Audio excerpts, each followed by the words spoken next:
Vujar Leskaj ka thyer urdhrin e Sali Berishës për të mos komentuar kontratën e lobimit në SBA, duke publikuar një shkrim të gjatë në rrjetet sociale në mes të natës ku shprehet pro kontratës dhe akuzon qeverinë Rama. Leskaj shkruan mes të tjerash se Fondacioni Shqiptaro-Amerikan Ta bëjmë Shqipërinë madhështore sërish, drejtuar nga Nureddin Seçi me bazë në New York, firmosi një kontratë shërbimi me kompaninë lobuese amerikane Continental Strategy për të mbështetur Partinë Demokratike në strategjinë e saj të afrimit me administratën Trump 2 dhe për të forcuar lidhjet institucionale me Shtetet e Bashkuara të Amerikës. Ai shpjegon motivet politike dhe madje patriotike të kontratës, teksa nuk jep detaje se si janë siguruar këto para. Përmes kontratës me Continental Strategy, Partia Demokratike garanton ndërtimin e marrëdhënieve të forta me vendimmarrësit kryesor në qeverinë dhe Kongresin Amerikan. Kjo nismë synon të promovojë demokracinë, të forcojë shtetin e së drejtës dhe të mbështesë nisma kundër korrupsionit në Shqipëri, të prodhuara me shumicë nga sekti Rama në këto 12 vite, duke e vendosur vendin tonë në rrugën e pakthyeshme drejt standardeve perëndimore, shkruan Leskaj.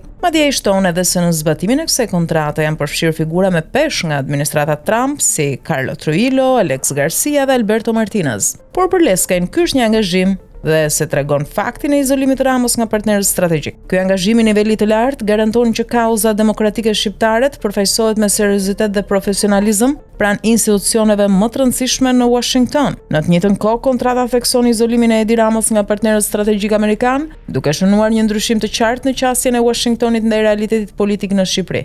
Administrata e presidentit Trump mbështet tashmë qartë si alternativën demokratike që përfaqëson Partia Demokratike. Rama është kukulla e Sorosit, thot ndër të tjera Leskaj.